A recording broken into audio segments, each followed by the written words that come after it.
ദിവസങ്ങൾ അങ്ങനെ പോയിക്കൊണ്ടിരുന്നു. ഗൗരി സ്കൂൾ അന്തരീക്ഷവുമായി ഇതിനോടകം തന്നെ പൊരുത്തപ്പെട്ടിരുന്നു. ആ ഇടയ്ക്കാണ് ശിവയുടെ പ്രണയം വീട്ടിലറിയുന്നത്. നട്ടപ്പാതിരയ്ക്ക് ഉണ്ണിയുമായി പുതപ്പിനുള്ളിൽ മൊബൈലും പിടിച്ച് കിന്നാരം പറയുന്നതിടെ അമ്മ ചെവിക്കലി നോക്കി ഒരെണ്ണങ്ങോട്ട് കൊടുത്തു. അമ്മേ! ശിവയുടെ ശബ്ദം അങ്ങ് ഇല്ലത്തിൻ്റെ പുറത്തേക്ക് വരെ കേട്ടു. പറഞ്ഞിട്ട് കാര്യമില്ലേ, ഒന്നാമത് കഥകി അടയ്ക്കണം, രണ്ടാമത്തെ ദൈവം എല്ലാ കാലത്തും ഒളിച്ചു കളിക്ക് കൂട്ടു നിൽക്കൂല. ഇനി വെച്ചുകൊണ്ടിരുന്ന ശിവന്റെ ശവമടക്ക് അമ്മ കഴിക്കുമെന്ന് ഏതാണ്ട് ഉറപ്പായപ്പോൾ ഉണ്ണി അച്ഛനോട് കാര്യങ്ങളൊക്കെ പറഞ്ഞു. ഉണ്ണിയുടെ അമ്മയ്ക്ക് ഗൗരിയായിരുന്നു അവൻ്റെ പെണ്ണാക്കാൻ ഇഷ്ടം. ശിവയെ മതി, ഗൗരിയെ ഞാൻ പെങ്ങളായി മാത്രമാണ് കണ്ടത് എന്ന് പറഞ്ഞപ്പോൾ അമ്മയ്ക്ക് സമ്മതമായി. അങ്ങനെ എല്ലാവരും കൂടെ അവിടെ ലൈഫ് അങ്ങോട്ട് സെറ്റാക്കി കൊടുത്തു. നിശ്ചയത്തിന് ഗൗരി എല്ലാവരും കൂടെ പൊക്കിക്കൊണ്ടുപോയി. അവിടെ വെച്ച് ദേവിനെ അവൾ നോക്കിയതേ ഇല്ല. എന്നാൽ ദേവി ഇടയ്ക്കൊക്കെ ഒന്നിടം കണ്ടിട്ട് നോക്കി. ചടങ്ങുകളൊക്കെ കഴിഞ്ഞ് ആരവും ദേവും ഉണ്ണിയും ശിവയും കൂടെ ഒരു സെൽഫി എടുത്തു. ഗൗരി ആരോട് കത്തിവെക്കുന്ന തിരക്കിൽ ആയതുകൊണ്ട് സെൽഫി അവൾ കൂടിയില്ല. കാലം ഉണ്ണിയേട്ടൻ്റെ കഴുത്തിന് പിടിച്ച സമയം എന്ന ക്യാപ്ഷനോട് ആരവ് ശിവനെ ഹൈഡ് ചെയ്ത് ആ പിക്ക് ഫേസ്ബുക്കിലിട്ടു. നിമിഷങ്ങൾ കഴിഞ്ഞില്ല, കമൻറ്റ് വീണ് തുടങ്ങിയപ്പോൾ വായിച്ച ആരവിൻ്റെ കണ്ണു ഒന്ന് മഞ്ഞളിച്ചു. തലയ്ക്ക് കിട്ടിയ അടിയുടെ ഫലമെന്നാണ് കണ്ണിന് ചുറ്റും 1000 മഞ്ഞ പുഷ്പങ്ങൾ റൗണ്ട് ചുറ്റി പോകുന്നു. ഒന്നും തിരിഞ്ഞില്ല അല്ലേ? നമ്മൾ ആരവെടുത്ത ഫോട്ടോയിൽ ഗൗരി അറിയാതെ പെട്ടിരുന്നു. ജനലിൻ്റെ ഗ്ലാസ്സിലൂടെ അവളെ വ്യക്തമായി കാണുന്നുണ്ടായിരുന്നു. പക്ഷെ ആരവ് അത് കണ്ടിരുന്നില്ല. വേറെ കോഴികൾ അത് കണ്ടുപിടിക്കുകയും ചെയ്തു. ജനലിലൂടെ കാണുന്ന കൊച്ചിനെ സെറ്റാക്കിത്തോരോ എന്നുള്ള കമൻറ്റ് കണ്ടാണ് അതേത് കൊച്ചെന്ന മട്ടിൽ ആരവും ദേവും അതൊന്ന് സൂം ചെയ്ത് നോക്കിയത്. കണ്ടത് നമ്മളെ ശാലീന പെൺകുടിയെയും. ആരുവിൻ്റെ തലക്കിട്ടൊരെണ്ണം മേടിക്കൊടുത്തു. ആദ്യം പിക്ക് ഡിലീറ്റ് ചെയ്യിപ്പിച്ചു. കമൻ്റ് ഇട്ടവൻ്റെ അപ്പൂപ്പന്മാരെ കണ്ണുമുട്ടുന്ന തെറി വിളിക്കുന്ന ദേവിനെ കണ്ട് ആരവിൻ്റെ കിളി പാറി. കല്യാണം ഓണം കഴിഞ്ഞാക്കാമെന്ന് തീരുമാനിച്ചു കൊണ്ടവർ പിരിഞ്ഞു. കണ്ണിൽ കണ്ട സകല പയ്യന്മാരോടും സംസാരിച്ചെങ്കിലും ദേവിനൊന്നും നോക്കിയത് പോലുമില്ല. അതവനിൽ ദേഷ്യവും സങ്കടവും ഉണ്ടാക്കി. എന്തെന്നറിയാതെ അവന് കലയിളകിക്കൊണ്ടിരുന്നു. അങ്ങനെ വീണ്ടും ദിവസങ്ങൾ നീങ്ങി. ഓണപരീക്ഷ അടുക്കാറായി. ഗൗരി തിരക്കിലുമായി. ദേവിനെ പഴയ പോലെ കാണാതായി. അച്ഛനെ കവലിൽ വെച്ച് കാണാറും സംസാരിക്കാനുണ്ടെങ്കിലും ദേവിനെ പറ്റി രണ്ടുപേരും പറയാറില്ല. ഷിജിന് സുഖമായി പഴയ പോലെ ജോലിക്ക് പോയി തുടങ്ങി. ഒരു ദിവസം ശിവ വിളിച്ചപ്പോൾ ദേവ് പൂരയിലേക്ക് തിരിച്ചു പോയ കാര്യം പറഞ്ഞു. എന്തോ അത് കേട്ടപ്പോൾ അവൾക്ക് സങ്കടം തോന്നി. ഇനിയിപ്പോൾ എന്നാ ഒന്ന് കാണുക. നിരാശുള്ളിൽ കുമിഞ്ഞു കൂടിയെങ്കിലും അവളൊന്നും സംഭവിക്കാതെ പോലെ മറ്റുള്ളവർക്ക് മുന്നിൽ തകർത്തഭിനയിച്ചു. അങ്ങനെ പരീക്ഷയ്ക്ക് കഴിഞ്ഞ് സ്കൂൾ അടച്ചു. ഗൗരിക്ക് കല്യാണാലോചനകളെ കൊണ്ട് തട്ടിമുട്ടി മര്യാദയ്ക്ക് നടക്കാൻ പറ്റാതായി. വീട്ടിൽ അമ്മ നിർബന്ധിക്കുമ്പോഴേക്ക് അവൾ ഓരോ കാര്യം പറഞ്ഞു ഒഴിഞ്ഞു മാറി. ആ അമ്മയ്ക്കുള്ളിലും ഒരു നെരിപ്പോട് കത്തിക്കൊണ്ടിരിക്കുകയായിരുന്നു. പലപ്പോഴായി കഴുത്തിൽ അണിഞ്ഞ് ആ ചരടിനെ അവൾ താലോലിക്കുന്നത് അവർ കാണാറുണ്ടായിരുന്നു. എൻ്റെ സഖാവിൻ്റെ ചോരയാണ് അവൾക്കുള്ളിലൂടെ ഒഴുകിക്കൊണ്ടിരിക്കുന്നത്. പ്രണയം ഒരു വിപ്ലവമാണ് എന്ന് പറയാറുള്ള സഖാവിൻ്റെ മകൾ ആർക്കോ വേണ്ടിയുള്ള കാത്തിരിപ്പിലാണെന്ന് അവർക്ക് മനസ്സിലായിരുന്നു. അരുതാത്തത് അവൾ ചെയ്യില്ലെന്ന് അവർക്കും വിശ്വാസമുണ്ടായിരുന്നു. എന്നാലും എന്തോ ഒരാദി അവരുടെ ഉള്ളിൽ ആഞ്ഞടിക്കുന്നുണ്ടായിരുന്നു. കാലം അതിൻ്റെ പ്രയാണം തുടർന്നു. ഓണക്കാലം വന്നെത്തി. വീട് മുറ്റങ്ങളിൽ പൂക്കളം ഒരുങ്ങി തുടങ്ങി. ഇത്തവണ ഓണത്തിന് ഗൗരിയും പാലാക്കുറിശിൽ വേണമെന്ന കുഞ്ഞുട്ടൻ്റെ വാശിയിൽ അവളും അമ്മയും അച്ഛമ്മയും അങ്ങോട്ട് പോയി. ഓണം കഴിഞ്ഞ് കല്യാണം കഴിഞ്ഞ വിടൂ എന്ന തീരുമാനത്തിലായിരുന്നു അവർ. ശിവയും കൂട്ടി അവർ ആഭരണം വാങ്ങാനും ഡ്രസ്സ് എടുക്കാനും പോയി. ദേവ് കല്യാണത്തിന് മാത്രമേ എത്തൂ എന്ന് പറഞ്ഞുകൊണ്ട് അവൾക്ക് അവനെ കാണൂ എന്ന ഭയമില്ലായിരുന്നു. ഓണം കെങ്കേമമായി ആഘോഷിച്ചു. ഗൗരി അത്തപ്പൂക്കളം ഒരുക്കി. അടിപൊളി സദ്യമൊക്കെയായി ആ ദിനങ്ങളും ഓടിക്കളിച്ചു. ഇനി കല്യാണം. യുവമിഥുനങ്ങൾ ഒന്നിക്കുന്ന ദിവസം. ഗൗരിയുടെ ജീവിതത്തിലും അപ്രതീക്ഷിതമായി ചില കാര്യങ്ങൾ സംഭവിക്കുന്ന സമയം. ഒരു ദിവസം യാദൃശികമായാണ് ദേവിൻ്റെ ഫേസ്ബുക്ക് പോസ്റ്റ് ഗൗരിയുടെ കണ്ണുകളൊടുക്കിയത്. യക്ഷിയെ പ്രണയിച്ച ഒരു ഗന്ധർവന്റെ കഥയായിരുന്നത്. ഈ ചെക്കൻ ഫുൾ കവിതയുടെ ആളാണല്ലോ. ഇതൊന്ന് വായിച്ചിട്ട് അങ്ങോട്ട് കത്തൊന്നുമില്ല. നമ്മൾക്ക് വല്ല ബാലരമ്യം കിട്ടിയാൽ മതി. ദേവിൻ്റെ കവിത കണ്ട് ഗൗരി അതൊന്ന് ഒറ്റയടിക്ക് വായിച്ചു നോക്കി. കണ്ടുമുട്ടിയത് വെറും നിമിത്തം. പക്ഷേ പിന്നീട് അങ്ങോട്ട് ജീവിതത്തിന് തുടിപ്പായിരുന്നു. നിറമുള്ള കവിതകളുടെ ഈണങ്ങൾ, കുളിരുള്ള മഞ്ഞിൻ്റെ നനവുകൾ, വായിച്ചു കലങ്ങാത്ത സാഹിത്യത്തെ കണ്ട് ഒരു ലോഡ് പുച്ഛം വാരിത്തട്ടി കൊടുത്തും FB ലോഗൗട്ട് ചെയ്ത് ഗൗരി കിടന്നുറങ്ങി. ആരാണ് ഗന്ധർവൻ? എന്തിനാണ് ദേവിൻ്റെ ഹൃദയം അയാൾക്കായി പുതുകാവ്യം രചിച്ചത്? പ്രണയത്തിൻ്റെ ജീവിക്കുന്ന രക്തസാക്ഷിയെ ആ വരികളിൽ നിന്നും അവൾക്ക് വായിച്ചെടുക്കാൻ അവൾക്ക് സാധിച്ചില്ല, അല്ലെങ്കിൽ കാണാൻ ശ്രമിച്ചതില്ല. വർഷങ്ങളായി ഗന്ധർവൻ പ്രണയിച്ച ആ യക്ഷി ഗൗരിയുടെ കൂടെയുണ്ട്. പക്ഷെ ദേവിനോളം ആ പ്രണയ ജോഡികളെ ഗൗരി മനസ്സിലാക്കിയിരുന്നില്ല. ഒന്നെങ്കിൽ ആ കഥ അവൾക്കറിയില്ലായിരുന്നു, അല്ലെങ്കിൽ എന്നും അവളുടെ മുന്നിൽ മറ്റുള്ളവർ ഒളിപ്പിച്ചു വെച്ച നഗ്നസത്യം. അല്ലേലും സാഹിത്യം കണ്ടാൽ അവൾക്ക് മാത്രമല്ല എനിക്ക് ഉറക്കം വരും.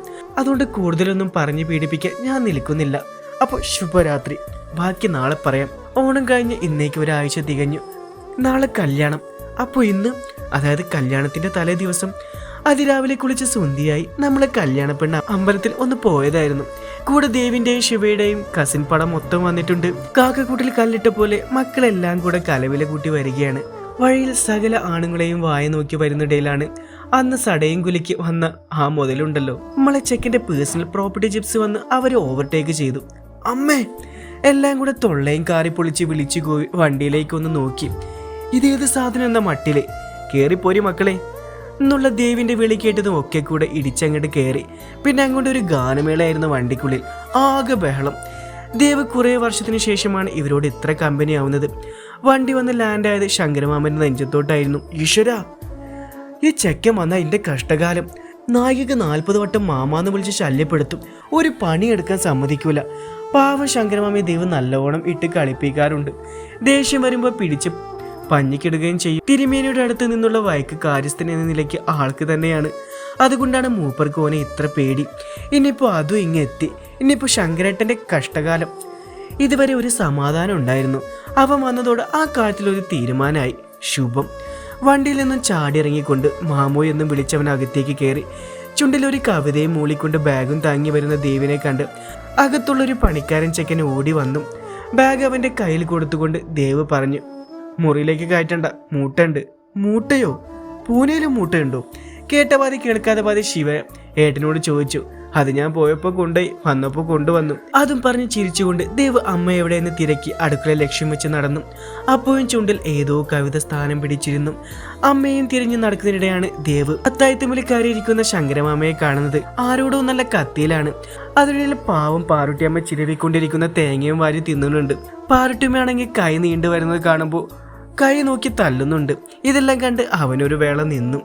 ഇങ്ങനെ ഒന്ന് പീഡിപ്പിക്കണല്ലോ, എന്തപ്പോ ഒരു വഴി. ഒടുവിൽ അച്ഛനെ തന്നെ കരുവാക്കാൻ വിചാരിച്ച് അവൻ മുരടിടയ്ക്ക് വിളിച്ചു, ശങ്കര. അയ്യോ, തമ്പ്ര വിളിക്കുന്നു പറഞ്ഞു തത്രപ്പാട് കൂട്ടി ശങ്കരമാമ എണീറ്റതാണ്. ചിരവ തട്ടി തടഞ്ഞു. ദേ മൂപ്പര് ഒരു പോക്കാണ്. ഈശ്വരാന്ന് വിളിച്ച് തേങ്ങ ചിരവി വെച്ച തട്ടിൽ ചെന്ന് ഒരൊറ്റ ചവിട്ടായിരുന്നു. ദേ കിടക്കുന്നു ചട്ടിയും കലമെന്ന് പറഞ്ഞ പോലെ. മല പോലെ വന്ന ശങ്കരമാമ ദേവിന്റെ കാൽച്ചുവിട്ടിൽ റോക്കറ്റ് പോലെ പാറി വന്ന് വീണു. സംഗതി ഇങ്ങനെയൊക്കെ ആവുമെന്ന് ദേവും സ്വപ്നത്തിൽ പോലും വിചാരിച്ചിട്ടില്ലായിരുന്നു. എന്താ ചെയ്യാ?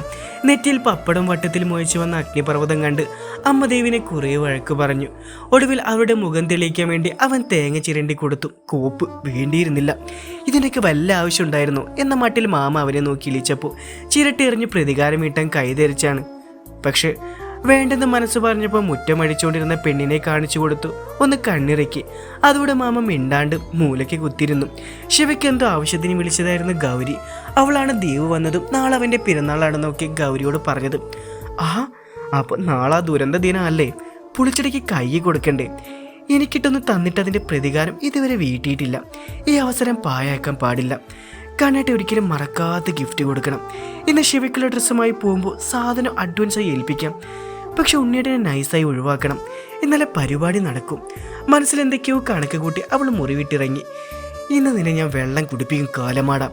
പാട്ടൊക്കെ പാടി കണ്ണാടിക്ക് മുന്നിൽ മുടി ചെയ്യ സുന്ദരനാവാൻ ഉണ്ണി പെണ്ണിനെ കാണാൻ പോവാണേ. അതെ, മാമിനിത് എങ്ങോട്ടാ? സുന്ദരനാവുന്നതിടെയാണ് ഗൗരി അങ്ങോട്ട് വന്നത്. വന്നപ്പോൾ ചെറുക്കൻ നല്ല ഒരുക്കത്തിലാണ്. ശിവക്കുള്ള ഡ്രസ്സ് കൊടുക്കാൻ പോവാണ്. അതും പറഞ്ഞ് അവൻ വീണ്ടും തിരിഞ്ഞു. അയ്യോ, ഏട്ടൻ പോന്നാൽ സീനായാലോ? നമ്പർ മാറ്റി പിടിച്ചാലോ? അമ്മു ചേച്ചിനെ കൊണ്ട് പറയിപ്പിക്കണം, എന്നാൽ ചിലപ്പോൾ വർക്കൗട്ടാവും. അമ്മു ചേച്ചിനെ വരാതിൽ നിന്ന് തപ്പിയെടുത്ത് സോപ്പിട്ട് മയക്കിക്കൊണ്ട് വന്നു. ഏട്ടാ, ഞങ്ങൾ പൊക്കോണ്ട്, ഏടിന് തിരക്കല്ലേ? ശിവയ്ക്ക് ഞങ്ങൾ ഡ്രസ്സ് കൊണ്ടുപോയി കൊടുത്തോണ്ട്. മയത്തിൽ പറഞ്ഞെങ്കിലും ചെക്കൻ കൂട്ടാക്കുന്നില്ല. അതോടെ ഗൗരിക്ക് ചൊറിഞ്ഞു കയറി. അതിവിടെ പെങ്ങന്മാർ റെഡിയാണ്, അതുകൊണ്ട് കല്യാണിച്ചേക്ക് ഇവിടുത്തെ കാര്യങ്ങൾ നോക്കിയാൽ മതി. അതിന് അമ്മൂൻ്റെ കൊച്ചു കരയൂലേ? അപ്പോൾ നീ തനിച്ചു പോണ്ട, ഞാനും പോരെ കൂട്ടിന്. അങ്ങനെ എൻ്റെ കുഞ്ഞ് കരയിലുണ്ണി. ഞാനും കാര്യം ആയുവിനെ കൂട്ടി ശിവയ്ക്കുള്ള സാധനങ്ങളുമായി പൊക്കൊണ്ട് അവളെ കണ്ട് കിന്നരിക്കാനുള്ള വെള്ളം മുനങ്ങ് മാറ്റി വെച്ചേരും. അമ്മുവും ഗൗരിയും തന്നെ വളഞ്ഞിട്ട് ആക്രമിച്ചത് കാരണം തൽക്കാലം ആ പൂക്കം കണ്ട് അവൻ ക്യാൻസൽ ചെയ്തു. നാളെ അവൾ ഇങ്ങോട്ട് തന്നെയല്ലേ വരിക എന്ന് കരുതി അവൻ സമാധാനിച്ചു. ഒതുക്കിയിട്ട മുടി വീണ്ടും ചിക്കി പരത്തി ഷർട്ടും പാൻറ്റും അയച്ചിടിപ്പിച്ചു. പഴയ കയ്യിലുമുണ്ട് എടുത്തു കൊടുത്താണ് ഗൗരി ഇറങ്ങിപ്പോയത്. പോയി വല്ല പണിയെടുക്കടാ ഏട്ടാ, അല്ല പിന്നെ ഒരു മണവാളം വന്നിരിക്കുന്നു. ശിവയ്ക്ക് നാളേക്കുള്ള സാധനങ്ങളുമായി ഗൗരിയും അമ്മയേച്ചിയും ആരവും കുഞ്ഞുട്ടനും കൂടെ പോയി. ദേവിനുള്ള ഗിഫ്റ്റ് പ്രത്യേകം ഗൗരി എടുത്തു വെച്ചിരുന്നു. മേഡിൻ പാലാകുറിശി മന വിത്ത് ഗൗരിന്റെ കുരുട്ട് ബുദ്ധി. വിജയിക്കും എന്തോ. ഗിഫ്റ്റ് അവിടെ എത്തിയിട്ട് പറയട്ടോ, ഇല്ലെങ്കിൽ ത്രില്ല് പോവും. പൂന്താനത്തെത്തുമ്പോൾ സമയം ഇരുട്ടിയിരുന്നു. ശിവയ്ക്ക് ഡ്രസ്സ് കൊടുത്ത് ഓളെ ചടപ്പിച്ചു ഭക്ഷണം കഴിപ്പിച്ച് കത്തിയടിച്ചിരിക്കുമ്പോഴാണ് ആരവും കുഞ്ഞുട്ടനും ദേവും കൂടെ അകത്തേക്ക് വരുന്നത്. ശിവയോട് സംസാരിച്ചിരിക്കുന്ന അമ്മുവിന്റെ കൂടെ. ഗൗരിയെ കാണാതിരുന്നപ്പോൾ ഗൗരിയേച്ചി എവിടെയെന്ന് ചോദിച്ച് കുഞ്ഞുട്ടൻ അവളെ ചുറ്റും തിരിഞ്ഞു. ദാ ഇരിക്കുന്നു വനമാല. നിന്റെ ഏച്ചിനെ ആരും തട്ടിക്കൊണ്ട് പോയിട്ടൊന്നും ഇല്ല കുഞ്ഞുട്ടാ. ദേവൊന്ന് ചിരിച്ചുകൊണ്ട് കുഞ്ഞുട്ടനോട് പറഞ്ഞു. ഗൗരിയാണെങ്കിൽ ദേവിന്റെ അമ്മായിമാരുമായി ചളി വാരി എറിയുകയാണ്. അവരാണെങ്കിൽ ഗൗരിയെ വിടുന്നുമില്ല. ശിവയെ മറന്ന കസിൻസും ഗൗരിയുടെ പിറകെയാണ്. എല്ലാവരോടും ചിരിച്ച് സ്മാർട്ടായി സംസാരിക്കുകയും ചെയ്യുന്നുണ്ട്. ഈ പെണ്ണ് ചിരിച്ചാളെ മയക്കിക്കോളും. ബാക്കിയുള്ളവരുടെ കൈക്ക് പണിയുണ്ടാക്കാൻ. പിള്ളേർക്കാണെങ്കിൽ അവളെ നല്ലോണം അങ്ങോട്ട് പിടിക്കുകയും ചെയ്തിട്ടുണ്ട്. അമ്മയും മൂപ്പോളും ഇടയ്ക്കിടെ ഓടി വന്ന് വിശേഷം തിരക്കി പോകുന്നുണ്ട്. അമ്മയോടാണെങ്കിൽ അതിലേറെ വല്ല കമ്പനി. എന്നെ കണ്ടിട്ട് അമ്മയ്ക്കൊരു കുലുക്കമില്ല. ദേവ് തൂണും ചാരി ചിന്തിച്ചുകൊണ്ട് നിൽക്കുകയാണ്. അതിലേറെ രസം അച്ഛൻ വന്നപ്പോഴാണ്. ഓടിച്ചെന്ന് കെട്ടിപ്പിടിച്ച് അച്ഛൻ നിറകിയാൽ തലോടുന്നത് കണ്ടിട്ട് പാവം ദേവിന് തല ചുറ്റി. ദേവ, ഈ പെണ്ണത് അച്ഛനെയും മയക്കിയെടുത്തു. അവരെ സ്നേഹപ്രകടനം കണ്ട് ദേവിന്റെ കണ്ണ് പച്ചളിച്ചു പോയി. ആകെ ഒരു പുകമയം. മെല്ലെ അവിടെ നിന്ന് എസ്കേപ്പ് ആവുന്നതാണ് നല്ലതെന്ന് അവന് തോന്നി. രണ്ടുപേരുടെയും മുന്നിലൂടെ വിലറിപ്പിടിച്ച് മെല്ലെ അങ്ങോട്ട് നീങ്ങി. ഫുൾ പെൺപട. ഏതു വഴിയെ പുറത്തെത്തും? ഷടാ, ഇങ്ങോട്ട് കയറേണ്ടില്ലായിരുന്നു. ഒടുവിൽ അവളുടെ മുന്നിലൂടെ VIP പോലെ നെഞ്ചും വിരിച്ചൊരു പോക്കാണ് പോയി. അഡ്വാൻസ് ദുരന്തദിനാശംസകൾ. ദേവിനെ കണ്ടപാടെ ഗൗരി പറഞ്ഞു. താങ്കു എന്നും പറഞ്ഞ് തലയാട്ടി. ദേവ് അറിഞ്ഞില്ല അകത്ത് തന്നെയും കാത്ത് മുട്ടം പണിയിരിക്കുമെന്നും. നിന്റെ ഒരു താങ്കു ശരിയാക്കി തരാട്ടാ, പണി വരുന്നുണ്ട് അവറാച്ച. മറുപടി ചിരിയിൽ ഒതുക്കുമ്പോൾ ഗൗരി മനസ്സിൽ പറഞ്ഞു ചിരിക്കുകയായിരുന്നു. താലികെട്ടിൽ ഇവിടെ വെച്ചും ഫംഗ്ഷൻ ഉണ്ണിയുടെ വീട്ടിൽ വെച്ചുമാണ്. അതുകൊണ്ട് ഇവിടെയുള്ളവർക്ക് പ്രത്യേകിച്ച് പണിയൊന്നുമില്ല. കത്തിയടി ഇന്ന് അവസാനിക്കുന്നില്ല എന്ന് മനസ്സിലാക്കി ആരവും അമ്മവും കൂടെ ഗൗരിയെ ഉന്തിക്കൊണ്ടുപോയി. ഇനിയും താമസിച്ചാൽ കല്ലു കരയോടാ, അമ്മു ചേച്ചി ആദിയോടെ പറഞ്ഞു. അപ്പോഴാണ് ഗൗരി തള്ളു നിർത്തിയത്. നാളെ വരുമ്പോൾ സുന്ദരിയായി നിൽക്കണം എന്ന് ശിവയോട് പറഞ്ഞു തിരിഞ്ഞ് നടന്നു പോകുമ്പോഴാണ് തന്നെ നോക്കിയിരിക്കുന്ന ദേവിനെ ഗൗരി കാണുന്നത്. കണ്ണിമ ചിമ്മാതെ അവളിൽ തന്നെ ലയിച്ചു നിൽക്കുകയാണ് ദേവ്. ആ ചായം പുരട്ടാത്ത അതിരങ്ങളാണ് പെണ്ണിനെ ഇത്രയ്ക്ക് സുന്ദരിയാക്കുന്നത്. പിന്നെ ആ കരിനീല കണ്ണുകളും. എങ്ങനെ ഇവൾ എൻ്റെ ഹൃദയത്തിൽ കയറിക്കൂടി എന്നവൻ എത്ര ആലോചിച്ചിട്ടും പിടികിട്ടിയില്ല.